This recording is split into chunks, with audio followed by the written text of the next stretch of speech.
میں نے اپنے گھر کے اوپر والے پورشن پر ایک کمرہ بنوایا، ساتھ چھوٹا سا کچن بھی بنوایا۔ پیسوں کی بہت تنگی تھی لیکن میں نے پھر بھی ہمت نہ ہاری۔ اللہ نے میرا ساتھ دیا اور پھر میں نے اس کو رینٹ پر چڑھا دیا۔ میرا نام آسیہ ہے اور 2 سال پہلے میرے شوہر کا انتقال ہو گیا تھا۔ اس وقت زندگی ایسی تھی جیسے رک سی گئی ہو۔ شوہر کے بعد بچوں کو سنبھالنا بہت مشکل تھا۔ میرے 2 بچے تھے، ان کی پرورش، تعلیم سب باپ کے بغیر کیسے ہوتی۔ میں تو ایک کمزور عورت تھی، نہ مجھے کوئی ہنر آتا تھا اور نہ ہی مجھے کوئی ایکسپیرینس تھا۔ شکر تو یہ تھا کہ گھر ہمارا اپنا تھا، جس کی ہر دیوار میں میرے شوہر کی یادیں بسی تھیں۔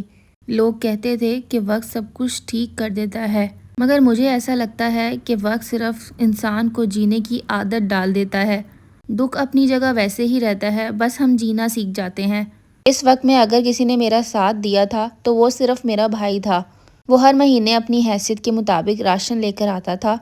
آٹا اور چاول اس نے کبھی بھی ہمارے گھر میں ختم نہیں ہونے دیے تھے۔ عید تہوار پر بچوں کے کپڑے بھی لے آتا، بچوں کو عیدی دیتا اور میں اپنے بھائی کے لیے ڈھیروں دعائیں کرتی تھی اور دل ہی دل میں اللہ کا شکر ادا کرتی تھی کہ مجھے ایسا بھائی ملا ہے جس نے مجھے کبھی تانے نہیں مارے۔ اور بھابھی بھی بظاہر اچھی تھیں، وہ کبھی بھی میرے سامنے سخت بات نہیں کرتی تھیں۔ آج کل کی بھابیاں نندوں کو کب برداشت کرتی ہیں، اور خاص طور پر جب وہ بیوہ ہو جائیں، مگر میں اپنے آپ کو اس معاملے میں خوش نصیب سمجھتی تھی۔ میرا گھر 7 مرلے کا تھا، اچھا خاصا بڑا تھا، جگہ اچھی تھی، صاف ستھری تھی، ساری جمع پونجی بس یہی تھی، اور میرے شوہر کی آخری نشانی بھی تھی۔ مگر مجھے نہیں پتا تھا یہ گھر ہی میری سب سے بڑی آزمائش بنے گا۔ ہر مہینے کی طرح اس مہینے بھی ہم بھائی کا انتظار کر رہے تھے کہ بھائی راشن لے کر آئیں گے، لیکن وہ نہ آئے۔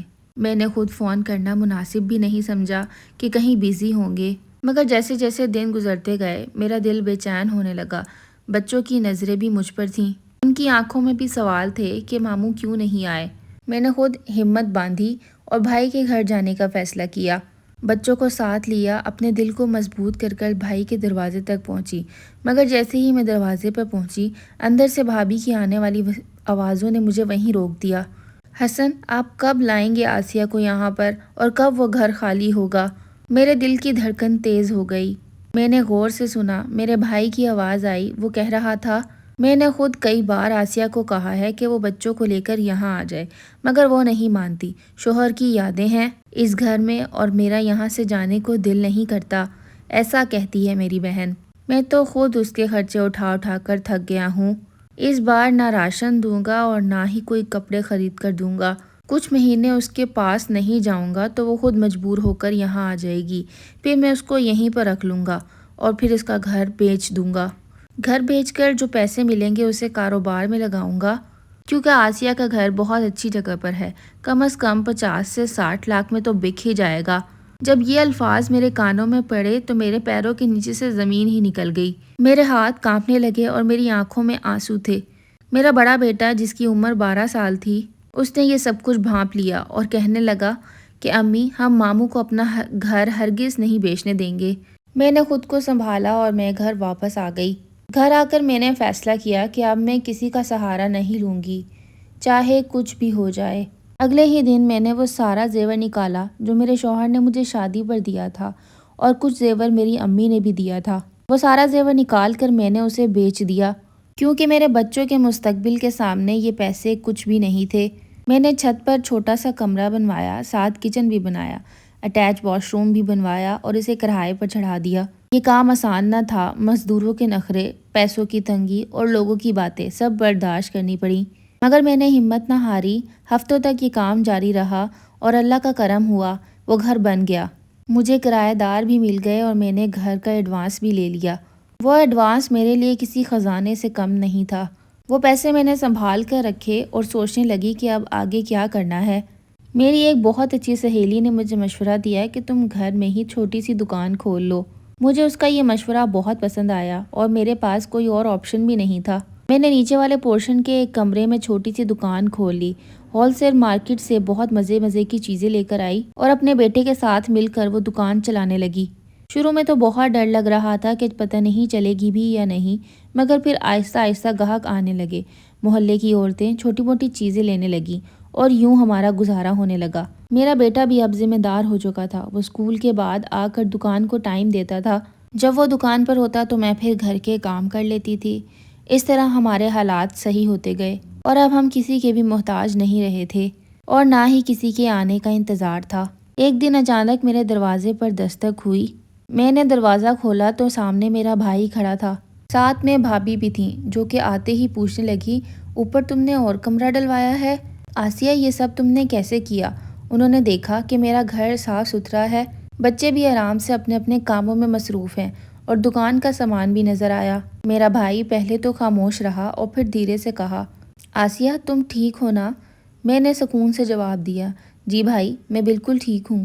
بھابھی ٹی وی لاؤنج میں بیٹھی پورے گھر کا جائزہ لگا رہی تھی، گھر میں پڑی ایک ایک چیز کو دیکھ رہی تھی، مگر بھائی کی آنکھوں میں شرمندگی صاف نظر آ رہی تھی۔ جو بہن کل تک مجبور تھی آج اپنے پاؤں پہ کھڑی تھی۔ بھابھی کا سارا منصوبہ ناکام ہو چکا تھا۔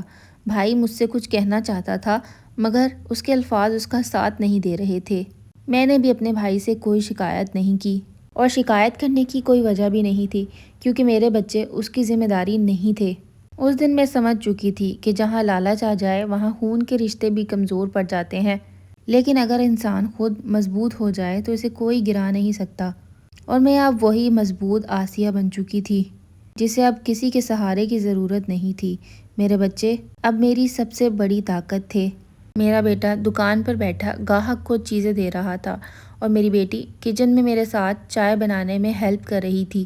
مجھے آج اپنے بچوں پر فخر ہو رہا تھا کیونکہ میں اب وہ مجبور بیوہ نہیں رہی تھی، اب سب کچھ بدل چکا تھا۔ میرے بھائی نے آہستہ سے نرم لہجے میں مجھ سے پوچھا، آسیہ آخر یہ تم نے سب کچھ کیسے کر لیا؟ جس میں نے اپنے بھائی کی آنکھوں میں آنکھیں ڈال کر کہا، جیسے ہر مجبور انسان کرتا ہے، خود پر بھروسہ کر کے۔ بھائی نے سر جھکا لیا مگر بھابھی اچانک بول پڑی، کہنے لگی، اچھا ہے تم نے اپنے آپ کو خود سنبھال لیا، ورنہ ہم تو تمہارے لیے پریشان ہی رہتے تھے۔ تھوڑی دیر بعد میرے بھائی اور بھابھی چلے گئے۔ میرے دل میں ایک عجیب سا سکون تھا، جیسے میں نے ایک بہت لمبا سفر طے کر لیا ہو۔ اس دن کے بعد میں نے سوچا کہ میں اپنی زندگی کو مزید بہتر بناؤں گی۔ دکان بھی اچھی چلنے لگی تھی، تھوڑا پیسہ اور جمع کیا اور دکان کا سامان بڑھا دیا۔ اب لوگ دور دراز سے چیزیں لینے آتے تھے۔ میرا بیٹا بھی بڑا ہو چکا تھا، حساب کتاب خود کرنے لگا تھا، مگر اکثر وہ مجھے کہتا، امی دیکھنا ایک دن میں بہت بڑا پلازا بھی بناؤں گا۔ یہ بات سن کر میں مسکرائی اور میں نے کہا، ہاں بیٹا ضرور، اور دل ہی دل میں اس کے لیے دعائیں کرنے لگی۔ ایک دن محلے کی ایک عورت میرے پاس آئی اور کہنے لگی کہ میرا شوہر بیمار ہے، گھر کا خرچہ چلانا بہت مشکل ہو رہا ہے۔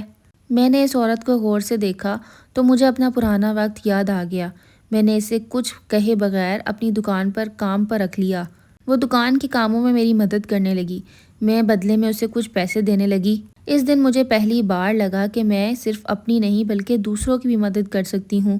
تھوڑے عرصے بعد میرا بھائی پھر آیا، اب وہ اکیلا تھا، اس کے چہرے پر تھکن اور آنکھوں میں نمی تھی۔ آ کر خاموشی سے بیٹھ گیا، میری خیریت معلوم کی، کچھ دیر خاموش رہا اور پھر بولا، آسیہ میں نے غلطی کی تھی، میں نے تمہیں سمجھنے میں دیر کر دی، میں تم سے معافی مانگنے آیا ہوں۔ میں نے آہستہ سے کہا، معافی مانگنے کی ضرورت نہیں ہے۔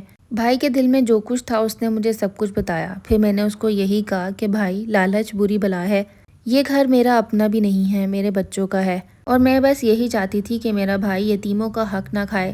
بھائی یہ ساری باتیں سن کر بہت خوش ہو گیا اور اس نے فیصلہ کیا کہ وہ اپنے بہن کے گھر پہ کبھی بھی نظر نہیں رکھے گا۔ اب ہمارے درمیان صرف عزت کا رشتہ ہے، نہ وہ مجھے کچھ دیتا ہے اور نہ میں اس سے کچھ مانگتی ہوں۔ تو دوستو آپ کو یہ ویڈیو کیسی لگی کمنٹ باکس میں ضرور بتائیے گا۔ ملوں گی اپنی نیکسٹ ویڈیو میں۔ اللہ حافظ۔